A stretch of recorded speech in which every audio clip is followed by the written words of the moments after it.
Vadodara hit and run કેસના રિકન્સ્ટ્રક્શનમાં આરોપીને ચાલવાના પણ ફાફા. વડોદરા રોડના ફૂટેજીસ મેળવ્યા છે. આખો દિવસ તેને શું કર્યું, તે કોને કોને મળ્યો તેની તપાસ કરી રહ્યા છે. હાલમાં તપાસ ચાલુ છે. ઉલગાદરની રાત્રે વડોદરાના કારેલીબાગના આમ્રપાલી કોમ્પ્લેક્સ પાસે હિટ એન્ડ રનની ઘટના બની હતી, જેમાં એક મહિલાનું સ્થળ પર જ મોત નીપજ્યું હતું, જ્યારે અન્ય 6 ઘાયલ થતા સારવાર હેઠળ ખસેડવામાં આવ્યા છે. ઘટનામાં આરોપી રક્ષિત ચોરસિયા સામે શાપરાધ માનવ વધનો ગુનો દાખલ કરવામાં આવ્યો છે. આરોપીના 1 દિવસના રિમાન્ડ દરમિયાન ઘટના સ્થળે રિકન્સ્ટ્રક્શન હાથ ધરવામાં આવ્યું છે. આ સમયે આરોપી રક્ષિતને ચાલવાના પણ ફાંફા હોવાનું જોવા મળ્યું. રક્ષિત બંને બાજુએથી પોલીસ જવાનોનો સહારો લઈને ચાલતો જોવા મળ્યો. 3 વાગ્યે તેના રિમાન્ડ પૂર્ણ થયા છે. પોલીસને પરસેવો પડી ગયો. હિટ એન્ડ રન કેસમાં આજે આરોપી રક્ષિત ચોરસિયાની સાથે રાખીને કારેલીબાગ પોલીસ દ્વારા ઘટનાનું રિકન્સ્ટ્રક્શન હાથ ધરવામાં આવ્યું છે.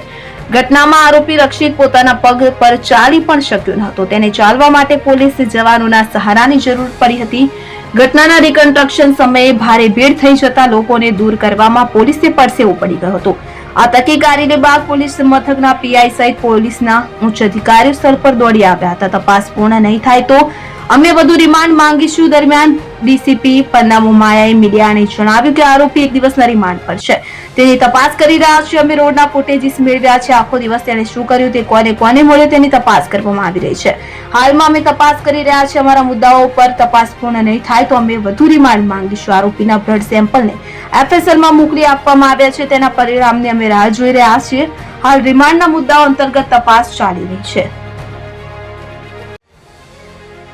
अच्छा मैम जे रीते કેટલા જણ ગાડીમાં બેઠા હોય એવું લાગે છે. જે રીતે એ કહે છે કે હું લોકોને ઉતારીને આવ્યો, એટલે ખરેખર કેટલા જણા ગાડીમાં બેઠા હતા, સવાર કેટલા જણા હતા?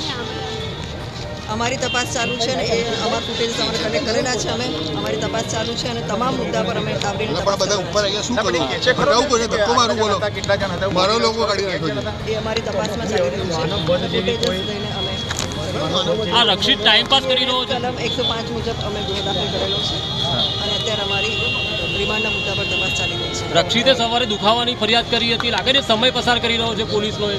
અમે અત્યારે એને જે નિયમ મુજબ મેડિકલ કરાવવાનું હોય છે એ પ્રમાણે અમે મેડિકલ એને સમયાંતર કરાવીએ છીએ. કોઈ અન્ય યુવકોની શોધખોળ અમે અમારી તપાસ જે રિમાન્ડના મુદ્દા છે પ્રમાણે કરી રહ્યા છીએ અને જરૂર છે અમે એટલે કોર્ટમાં કેટલા વખત રજૂ કરાશે?